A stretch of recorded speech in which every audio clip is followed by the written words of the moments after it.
ಆತ್ಮೀಯ ಸ್ನೇಹಿತರೆ, ತಮಗೆಲ್ಲರಿಗೂ ಕೂಡ ಹಲೋ ಎಜುಕೇಷನ್ ಯಾತ್ರಾ ಯೂಟ್ಯೂಬ್ ಚಾನಲ್ಗೆ ಆತ್ಮೀಯವಾದ ಸ್ವಾಗತ. ಸ್ನೇಹಿತರೆ, ಇವತ್ತಿನ ಈ ಅವಧಿಯಲ್ಲಿ ಕರ್ನಾಟಕವನ್ನು ಆಳಿದಂಥ ಮೊಟ್ಟ ಮೊದಲ ಕನ್ನಡದ ಮನೆತನವಾದಂತಹ ಕದಂಬ ಮನೆತನದ ಕುರಿತು ಪ್ರಶ್ನೋತ್ತರಗಳ ವಿವರಣೆಯನ್ನು ಅಧ್ಯಯನ ಮಾಡೋಣ್ರಿ.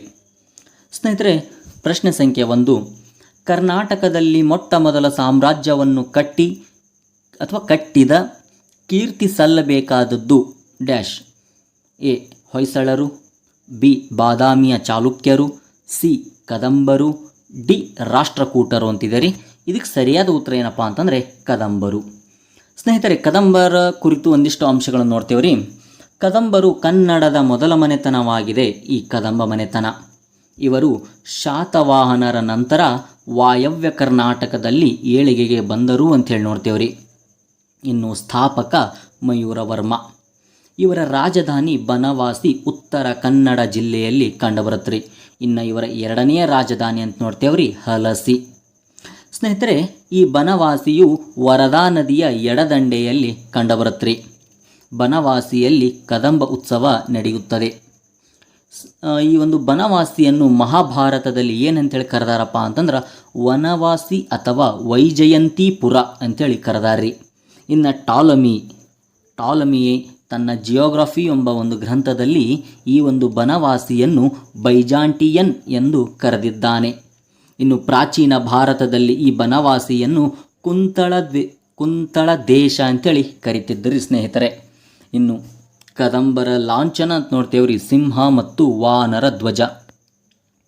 ಇನ್ನು ಎರಡನೇ ಪ್ರಶ್ನೆ, ಕನ್ನಡದ ಮೊದಲ ಶಿಲಾಶಾಸನ ಯಾವುದು? ಐಹೊಳೆ ಶಾಸನ, ಬಾದಾಮಿಯ ಶಾಸನ, ಹಲ್ಮಿಡಿಯ ಶಾಸನ, ತಮಟಕಲ್ಲು ಶಾಸನ ಅಂತ ಹೇಳ್ರಿ. ಸರಿಯಾದ ಉತ್ತರ ಹಲ್ಮಿಡಿ ಶಾಸನ. ಸ್ನೇಹಿತರೆ, ಹಲ್ಮಿಡಿ ಶಾಸನವು ಕಾಕುತ್ಸವರ್ಮನಿಂದ ರಚಿಸಲ್ಪಟ್ಟಿದೆ. ಈ ಒಂದು ಹಲ್ಮಿಡಿ ಶಾಸನವು ಕನ್ನಡದಲ್ಲಿ ದೊರೆತಿರುವ ಪ್ರಥಮ ಶಾಸನವಾಗಿದೆ. ಇನ್ನು ಈ ಒಂದು ಹಲ್ಮಿಡಿ ಶಾಸನವು ಹಾಸನ ಜಿಲ್ಲೆಯ ಬೇಲೂರು ತಾಲೂಕಿನ ಹಲ್ಮಿಡಿ ಗ್ರಾಮದಲ್ಲಿ ಕಂಡುಬರ್ತೈತ್ರಿ. ಇದನ್ನು ಸಂಶೋಧನೆ ಮಾಡಿದವರು ಎಂ.ಎಚ್. ಕೃಷ್ಣರವರು 1936ರಲ್ಲಿ. ಇನ್ನು ಕದಂಬರ ಮೂಲ ಮತ್ತು ಕಾಕುತ್ಸವರ್ಮನ ಬಗ್ಗೆ ಈ ಒಂದು ಶಾಸನ ಮಾಹಿತಿ ಕೊಡುತ್ತದೆ. ಈ ಒಂದು ಹಲ್ಮಿಡಿ ಶಾಸನವು 16 ಸಾಲುಗಳಿಂದ ಕೂಡಿದ ದಾನ ಶಾಸನವಾಗಿದೆ. ಇದರ ಒಂದು ಲಿಪಿ ಬ್ರಾಹ್ಮಿ ಲಿಪಿ ಅಂಥೇಳಿ ನೋಡ್ತೇವ್ರಿ. ಇನ್ನು ಈ ಬ್ರಾಹ್ಮಿ ಲಿಪಿಯನ್ನು ಕನ್ನಡ ಲಿಪಿಯ ತಾಯಿ ಅಂಥೇಳಿ ಕರೀತಾರ್ರಿ. ಈ ಹಲ್ಮಿಡಿ ಶಾಸನದ ಭಾಷೆ ಪೂರ್ವದ ಹಳೆಗನ್ನಡ. ಈ ಒಂದು ಶಾಸನದ ಮೇಲೆ ಸುದರ್ಶನ ಚಕ್ರವು ಕಂಡುಬರುತ್ತದೆ ಅಂಥೇಳಿ ನೋಡ್ತೇವ್ರಿ. ಇನ್ನು ಐಹೊಳೆ ಶಾಸನದ ಕುರಿತು ನೋಡ್ತೇವ್ರಿ. ಐಹೊಳೆ ಶಾಸನ ಇದನ್ನು ರಚನೆ ಮಾಡಿದವರು ರವಿಕೀರ್ತಿರಿ 632ರಲ್ಲಿ. ಈ ಒಂದು ಐಹೊಳೆ ಶಾಸನದಲ್ಲಿ ಹರ್ಷವರ್ಧನನ್ನು ಸಕಲೋತ್ತರನಾಥ ಎಂಥೇಳಿ ಕರೆದೈತ್ರಿ. ಈ ಐಹೊಳೆ ಶಾಸನದಲ್ಲಿ ಈ ಐಹೊಳೆ ಶಾಸನವು ಇಮ್ಮಡಿ ಪುಲಕೇಶಿಯ ಸೈನಿಕ ಸಾಧನೆಯನ್ನು ತಿಳಿಸುತ್ತದೆ. ಈ ಐಹೊಳೆ ಶಾಸನ ಇರುವುದು ಮೇಗುತಿ ದೇವಾಲಯದ ಪೂರ್ವಗೋಡೆಯ ಮೇಲೆ. ಇದರ ಒಂದು ಭಾಷೆ ಸಂಸ್ಕೃತ, ಇದರ ಲಿಪಿ ಹಳೆಗನ್ನಡವಾಗಿದೆ. ಈ ಒಂದು ಐಹೊಳೆ ಶಾಸನವು ನರ್ಮದಾ ನದಿಯ ಕದನ ಬಗ್ಗೆ ಮಾಹಿತಿ ಕೊಡುತ್ತದೆ. ಇನ್ನು ಬಾದಾಮಿ ಶಾಸನ ಅಥವಾ ಕಪ್ಪೆ ಅರಭಟ್ಟನ ಶಾಸನ ಅಂತೇಳಿ ನೋಡ್ತೇವ್ರಿ. ಇದು 7ನೇ ಶತಮಾನದಲ್ಲಿ ರಚನೆಯಾಗಿದೆ. ಇದು ಕನ್ನಡ ಮತ್ತು ಸಂಸ್ಕೃತದಲ್ಲಿದೆ, ಅಂದರೆ ದ್ವಿಭಾಷೆಯಲ್ಲಿ ಕಂಡುಬರುತ್ತದೆ.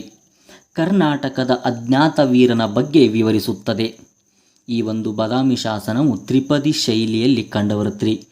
ಯಾವುದಪ್ಪ ಒಂದು ವಾಕ್ಯ ಅಂತಂದರೆ, ಸಾಧುಗೆ ಸಾಧು ಮಾಧುರ್ಯಂಗೆ ಮಾಧುರ್ಯಂ ಬಾದಿಪ್ಪ ಕಲಿಗೆ ಕಲಿಯುಗ ವಿಪರೀತನ ಮಾಧವನೀತನ್ ಪೇರನಲ್ಲ ಅಂಥೇಳಿ ಈ ಒಂದು ವಾಕ್ಯ ಕಂಡುಬರುತ್ತದೆ. ಅಂದರೆ ಕನ್ನಡಿಗರು ನಾವು ಹೆಂಗಪ್ಪ ಅಂತಂದರೆ ಸಾಧುಗೆ ಸಾಧು, ಮಾಧುರ್ಯ ಇತ್ತಂದ್ರೆ ಮಾಧುರ್ಯಗೆ ಮಾಧುರ್ಯಂ, ಬಾದಿಪ್ಪ ಕಲಿಗೆ ಅಂದರೆ ಅಲ್ಲೊಬ್ಬ ಕಲಿ ಅದಾನ ವೀರ ಅದಾನ ಅಂತಂದ್ರೆ ನಾವು ಕೂಡ ಪರಾಕ್ರಮಿಯಾಗಿ ವರ್ತಿಸ್ತೇವಿ ಅನ್ನೋ ಒಂದು ಅರ್ಥದಲ್ಲಿ ಹೇಳ್ಯಾನ್ರಿ.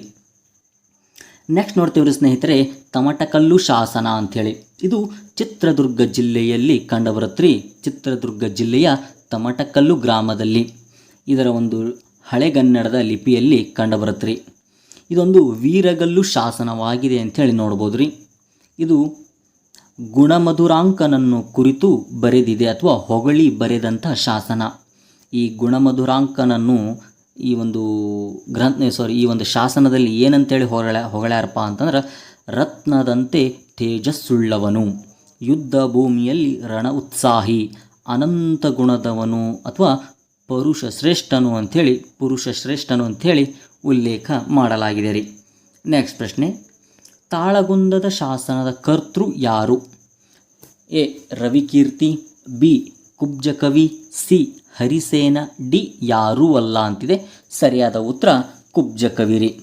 ತಾಳಗುಂದ ಶಾಸನ ಅಂಥೇಳಿ ನೋಡ್ತೇವ್ರಿ. ಇದು ಶಿವಮೊಗ್ಗ ಜಿಲ್ಲೆಯ ಪ್ರಣವೇಶ್ವರ ದೇವಾಲಯದ ಮುಂಭಾಗದಲ್ಲಿ ಕಂಡುಬರುತ್ರಿ. ಇದನ್ನು ಹೊರಡಿಸಿದವನು ಶಾಂತಿವರ್ಮ, ಆದರೆ ಇದನ್ನು ರಚಿಸಿದವನು ಕವಿ ಕುಬ್ಜ. ಇನ್ನು ಕರ್ನಾಟಕದಲ್ಲಿ ದೊರೆತಿರುವ ಮೊದಲ ಸಂಸ್ಕೃತ ಶಾಸನ ತಾಳಗುಂದ ಶಾಸನ. ಇದೊಂದು ಸಂಸ್ಕೃತ ಶಾಸನವಾಗಿದೆ. ಈ ಒಂದು ಶಾಸನದಲ್ಲಿ ಕದಂಬರು ಬ್ರಾಹ್ಮಣರಾಗಿದ್ದು ಮಾನವ್ಯ ಗೋತ್ರಕ್ಕೆ ಸೇರಿದ ಆರತಿ ಪುತ್ರರೆಂದು ಬಣ್ಣಿಸಿದೆ. ವೆರಿ ಇಂಪಾರ್ಟೆಂಟ್ ರೀ. ಇನ್ನು ಕದಂಬರ ಸಾಮ್ರಾಜ್ಯದ ಸ್ಥಾಪನೆ ಅಥವಾ ಮೂಲದ ಕುರಿತು ತಿಳಿಸುತ್ತದೆ ಈ ತಾಳಗುಂದ ಶಾಸನ.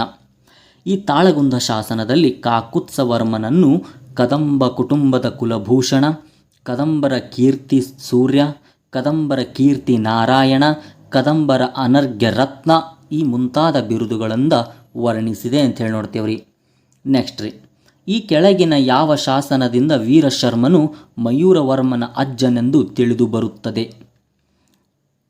ಆಯ್ಕೆ ಎ ತಾಳಗುಂದ, ಆಯ್ಕೆ ಬಿ ಗುಡ್ನಾಪುರ, ಆಯ್ಕೆ ಸಿ ಬನವಾಸಿ, ಆಯ್ಕೆ ಡಿ ಹಲಸಿ. ಇದಕ್ಕೆ ಸರಿಯಾದ ಉತ್ತರ ಅಂತ ಹೇಳಿ ನೋಡ್ತೇವ್ರಿ ಸ್ನೇಹಿತರೆ, ಗುಡ್ನಾಪುರ. ಈ ಶಾಸನವು ಬನವಾಸಿಯಲ್ಲಿದ್ದು ಮಯೂರವರ್ಮನ ಪೂರ್ವಜರ ಕುರಿತು ತಿಳಿಸುತ್ತದೆ. ಮಯೂರವರ್ಮನ ತಂದೆ ಬಂಧುಸೇನ ಮತ್ತು ತಾತ ವೀರಶರ್ಮ ಬ್ರಾಹ್ಮಣ ಪಂಗಡಕ್ಕೆ ಸೇರಿದ ಮಾನವ್ಯ ಗೋತ್ರದ ಹಾರತಿ ಪುತ್ರರ ಒಂದು ಕುಟುಂಬಕ್ಕೆ ಸೇರಿದವರು ಅಂತೇಳಿ ಹೇಳ್ತೈತ್ರಿ ಈ ಗುಡ್ನಾಪುರ್ ಶಾಸನ. ನೆಕ್ಸ್ಟ್ ಪ್ರಶ್ನೆ ಸ್ನೇಹಿತರೆ, ಈ ಕೆಳಗಿನ ಯಾವ ಹೇಳಿಕೆಯು ಮಯೂರವರ್ಮನ ಕುರಿತು ನಿಜವಲ್ಲ?